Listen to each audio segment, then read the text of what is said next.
દેશ ઉપર ફરીથી ઘેરાશે ઘોર અંધકારવાળા ભયંકર વાદળો, કારણ કે દરિયાના ઊંડાણવાળા મધ્ય ભાગોની અંદર એક સાથે ભયંકરથી અતિ તોફાની, મજબૂતથી લઈને ખુખાર બે નવા વાવાઝોડા સક્રિય બનતા જોવા મળી રહ્યા છે। વાવાઝોડા સક્રિય થવાની સાથે અરબ સાગરના ઊંડાણવાળા દરિયામાં એક તોફાનીથી લઈને ભયંકર નવી ડીપ ડિપ્રેશન સિસ્ટમ પણ બનતી જોવા મળી રહી છે અને હજી પણ ઊંડાણવાળા વિસ્તારોની અંદર પવનોની તીવ્રતા સાથે નવી સાયક્લોનિક સિસ્ટમનું સર્જન થતું જોવા મળી રહ્યું છે। આમ દરિયાની અંદર બની રહેલી નવી સિસ્ટમોને લઈને ઠેર ઠેર વિસ્તારોમાં ઘોર અંધકારની વચ્ચે તોફાની પવનોની તીવ્રતા સાથે દેશના અનેક ભાગોમાં ધોળા દિવસે મોટા પલટાવ અને આકાશ પાતાળ એક થતું જોવા મળવાનું છે। તમે લાઈવ સેટેલાઇટ યુની મદદથી પણ જાણી શકો છો કે અત્યારે સિસ્ટમનું પરિભ્રમણ દરિયાની અંદર ભયંકરથી લઈને તોફાની સ્વરૂપ ધારણ કરતું જોવા મળી રહ્યું છે। દરિયાની અંદર એક સાથે બે મજબૂત તોફાનીથી લઈને વાવાઝોડા વાળી સિસ્ટમો સક્રિય થવાને લઈને આ સિસ્ટમનું પરિભ્રમણ આવી રીતનું તો આ સિસ્ટમનું પરિભ્રમણ પણ આવી રીતનું જોવા મળી રહ્યું છે, જેને લઈને આ સંપૂર્ણ એરિયામાં પવનની તીવ્રતા 110 કિલોમીટરથી 125 કિલોમીટર પ્રતિ કલાકની ઝડપે તોફાની પવનોની તીવ્રતાની વચ્ચે સાયક્લોનિક સિસ્ટમનો મજબૂત ઘેરાવો બંગાળની ખાડીના ઊંડાણવાળા દરિયામાં સક્રિય બનતો જોવા મળી રહ્યો છે। આ સંપૂર્ણ વિસ્તારોની અંદર સિસ્ટમનું પરિભ્રમણ ધીમે ધીમે વધુ ઘાતક બનીને હવે દરિયાના માધ્યમ થકી ભારત દેશ તરફ દિશા બદલીને આગળ વધતું જોવા મળી રહ્યું છે। સિસ્ટમની દિશા બદલાવાની સાથે દેશના અનેક રાજ્યોની અંદર જેમ કે ગુજરાતના વાતાવરણ ઉપર મોટા પલટાવ, જોધપુર રાજસ્થાનના વિસ્તારની અંદર કોટા, ઝાંસી, ઇન્દોરના વિસ્તારમાં, નાગપુર કોરબાના વિસ્તારથી ભુવનેશ્વરનો દરિયાઈ કિનારાનો વિસ્તાર, જલાનાના વિસ્તારથી લઈને મુંબઈના તટીય વિસ્તારોની અંદર, બેલગાવના વિસ્તારથી હૈદરાબાદનો વિસ્તાર, વિશાખાપટ્ટનમના તટીય વિસ્તારોથી લઈને મંગળુરુના વિસ્તારોની અંદર, બેંગલુરુના વિસ્તારથી મદુરાઈના દરિયાઈ કિનારાના વિસ્તારો અને શ્રીલંકાના દરિયાઈ કાંઠાના તટીય પ્રદેશોની અંદર પણ એકાએક મોટો પલટાવ આવતો જોવા મળી રહ્યો છે અને આ સંપૂર્ણ વિસ્તારોમાં લાંબા સમયના વિરામ બાદ ભર શિયાળા દરમિયાન વાદળોના ઝુંડ ઘેરાવાની સાથે સિસ્ટમનું પરિભ્રમણ પણ તીવ્ર બનીને દરિયાઈ કાંઠાના તટીય વિસ્તારોની અંદર સાયક્લોનિક સિસ્ટમનું ભારે જોર વધારી રહેલું જોવા મળી રહ્યું છે। હવામાન નિષ્ણાત પરેશ ગોસ્વામીની આગાહી પ્રમાણે ગુજરાતના વાતાવરણની અંદર આવનારી 72 કલાકની અંદર મોટા પલટાવ જોવા મળી શકે છે। ગુજરાતમાં પવનની તીવ્રતા વધતી જોવા મળશે અને ગુજરાતમાં ઠંડીનું પ્રમાણ પણ વધતું જોવા મળી શકે છે। તો તે જ રીતે હવામાન નિષ્ણાત આંબાલાલ પટેલની નવી નકોર આગાહી પ્રમાણે ઉત્તરીય ભારતના વિસ્તારોમાં સક્રિય બનતી નવી લો પ્રેશર સિસ્ટમની અસરને લઈને હાલ ગુજરાત ઉપર ફરીથી કમોસમી વરસાદ અને માવઠાનું નવું સંકટ મંડરાતું જોવા મળી રહ્યું છે અને આંબાલાલ પટેલની આગાહી પ્રમાણે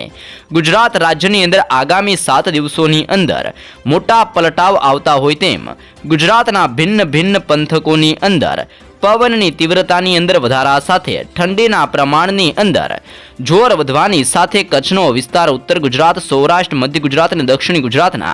જિલ્લાઓની અંદર તોફાની પવનોની તીવ્રતા સાથે માવઠાનું નવું સંકટ ગુજરાત ઉપર મંડરાતું જોવા મળી શકે છે અને માવઠાના સંકટની સાથે ગુજરાતમાં આવનાર 7 દિવસની અંદર ભયંકર ઠંડી પડવાની ગુજરાતના ભિન્ન વિસ્તારોને લઈને આગાહી દર્શાવવામાં આવી રહી છે।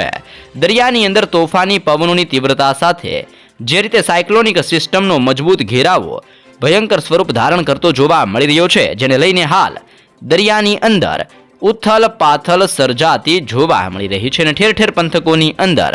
પવનોની તીવ્રતાની અંદર વધારા થવાને લઈને સિસ્ટમનો ઘેરાવો પણ હજી મજબૂત બનતો જોવા મળી રહ્યો છે, જેના કારણે આવનારી 24 કલાકમાં દક્ષિણીય ભારતના તટીય વિસ્તારોની અંદર એટલે કે મદુરાઈના દરિયાઈ કાંઠાના વિસ્તારથી શ્રીલંકાના વિસ્તારની અંદર, બેંગલુરુ અને મંગળુરુના વિસ્તારોમાં મોટા પલટાવ આવતા હોય તેમ ઘોર અંધકાર અને વાદળ છવાયા વાતાવરણ સાથે આ વિસ્તારોમાં રીતસરનું વરસાદનું ભારે જોર વધતું જોવા મળવાનું છે અને વરસાદના જોરને લઈને આ સંપૂર્ણ વિસ્તારોમાં ઠંડા ભેજયુક્ત પવનોની તીવ્રતાની વચ્ચે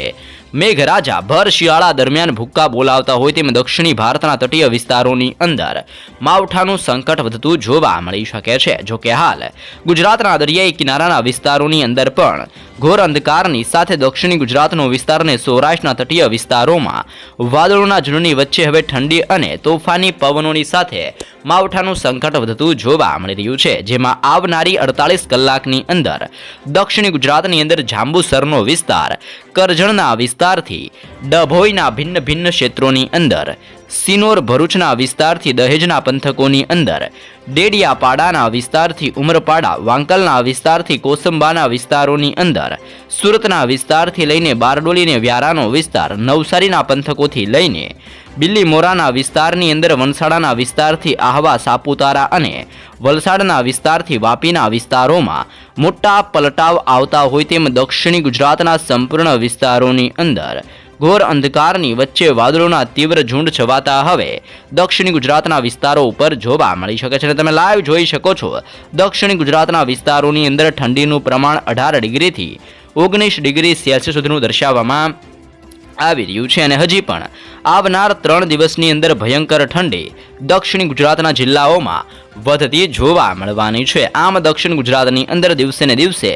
વધી રહેલા ભેજની પ્રમાણની અંદર વધારા અને ઠંડીના પ્રકોપની અંદર વધારા સાથે હળવા ઝાપટા સ્વરૂપીય વરસાદી માહોલને લઈને પણ દક્ષિણ ગુજરાત માટે પૂર્વાનુમાન દર્શાવવામાં આવી રહ્યું છે. તે જ રીતે સૌરાષ્ટ્રના દરિયાઈ કિનારાની જો માહિતી મેળવવામાં આવે તો મહુવાના વિસ્તારથી અલંગ અને ભાવનગરના ભિન્ન ભિન્ન ક્ષેત્રોની અંદર અત્યારે ઠંડા અને ભેજયુક્ત પવનનો મારો થતો જોવા મળી રહ્યો છે. અને વાદળોના ઝુંડને જોતા તોફાની પવનોની તીવ્રતા સાથે હળવા માવઠાની અસર, ઝાપટા સ્વરૂપીય વરસાદી માહોલની અસર સૌરાષ્ટ્રના તટીય વિસ્તારો ઉપર પણ જોવા મળી શકે છે, જેવું પણ પૂર્વાનુમાન દર્શાવવામાં આવી રહ્યું છે. તે ઉપરાંત ઓખા બંદરના વિસ્તારોથી લઈને દેવભૂમિ દ્વારકાનો વિસ્તાર, ભાટિયાના વિસ્તારથી ખંભાળિયાના વિસ્તારોમાં, જામનગર, લાલપુર, કાલાવડના વિસ્તારથી ધ્રોલના ભિન્ન ભિન્ન ક્ષેત્રોની અંદર, ચીખલીના વિસ્તારથી લઈને ભાનવડના વિસ્તારોની અંદર, પોરબંદરના પંથકથી કુતિયાણા, ઉપલેટાના વિસ્તારથી જેતપુરના વિસ્તારોની અંદર, જૂનાગઢના વિસ્તારથી કેશોદનો વિસ્તાર, કડાચના વિસ્તારથી માંગરોળ, વિસાવદર, બગસરાના વિસ્તારથી ધારીના ક્ષેત્રોની અંદર, તે જ રીતે વેરાવળના વિસ્તારથી લઈને કોડીનાર, ઉનાના પંથકથી તુલસીશ્યામના વિસ્તારોની અંદર, રાજુલાના વિસ્તારથી મહુવાના દરિયાઈ કિનારાના વિસ્તારોની અંદર અને કુંડલાના વિસ્તારથી પાલીતાણા, અમરેલીના જિલ્લાથી લઈને બાબરાનો વિસ્તાર, જસદણ, ગોંડલ, વલભીપુર, ભાવનગર, શિહોર, બરવાળાના વિસ્તારથી બોટાદના વિસ્તારની અંદર અને શાપરના વિસ્તારથી વેરાવળના વિસ્તારોની અંદર, તેવી જ રીતે ઉત્તરી સૌરાષ્ટ્રની અંદર મોરબી, સુરેન્દ્રનગર, ચોટીલા અને રાજકોટના વિસ્તારોની અંદર ઠંડીનું મોજું ફરી વળતું હોય તેમ આવનારી 48 કલાકની અંદર ગુજરાતની અંદર પવનની તીવ્રતાની અંદર વધારો અને ઠંડીના પ્રમાણની અંદર ભયંકર વધારો હવે સૌરાષ્ટ્રના વિસ્તારોમાં જોવા મળી શકે છે, જેવી પણ મહત્વપૂર્ણ આગાહી દર્શાવી દેવામાં આવી રહ્યું છે. સિસ્ટમના ભારે જોરને લઈને અત્યારે મધ્ય ગુજરાતના વિસ્તારો ઉપર પણ પવનોની તીવ્રતાની વચ્ચે ઠંડીનું ભયંકર મોજું ફરી વળતું જોવા મળી રહ્યું છે. અને ઠંડીની ભારે અસરને લઈને અહેમદાબાદનો જિલ્લો, કપડવંજના વિસ્તારથી લુણાવાડા, નડિયાદના વિસ્તારથી ધોળકાનો વિસ્તાર, ખંભાતના વિસ્તારથી વડોદરાના ભિન્ન ભિન્ન ક્ષેત્રોની અંદર, ગોધરાના વિસ્તારથી બોડેલી, દાહોદ, છોટાઉદેપુર, ખેડા, પંચમહાલ અને મહીસાગરના ભિન્ન ભિન્ન ક્ષેત્રોની અંદર મોટા પલટાવ આવતા હોય તેમ મધ્ય ગુજરાતના વાતાવરણની અંદર પણ ઠંડીના પ્રમાણની અંદર વધારા થવાને લઈને કમોસમી વરસાદ અને માવઠાનું સંકટ હવેથી મધ્ય ગુજરાતના જિલ્લા ઉપર વધતું જોવા મળી શકે છે. અને હળવાથી લઈને તોફાની પવનોની તીવ્રતા સાથે કોઈ વિસ્તારોમાં ઝાપટા સ્વરૂપીય વરસાદી માહોલ મધ્ય ગુજરાતના જિલ્લાઓમાં વરસતો જોવા મળશે. અને જેમાં અત્યારે 17 ડિગ્રીથી 21 ડિગ્રી સેલ્સિયસ ઠંડીનું પ્રમાણ મધ્ય ગુજરાતના વિસ્તારોમાં દર્શાવવામાં આવી રહ્યું છે. તે જ રીતે કચ્છના ભિન્ન ભિન્ન ક્ષેત્રોની અંદર પણ મોટા પલટાવની આગાહી કરવામાં આવી છે, જેમાં લખપત, ખાવડ, રાપર, ગાંધીધામ, ભુજના વિસ્તારથી માંડવી, નળિયાના ભિન્ન ભિન્ન ક્ષેત્રોની અંદર આમ સંપૂર્ણ કચ્છના વાતાવરણમાં ઓચિંતાના પલટાવની સાથે વાદળોના ઝુંડની વચ્ચે તોફાની પવનની તીવ્રતાને લઈને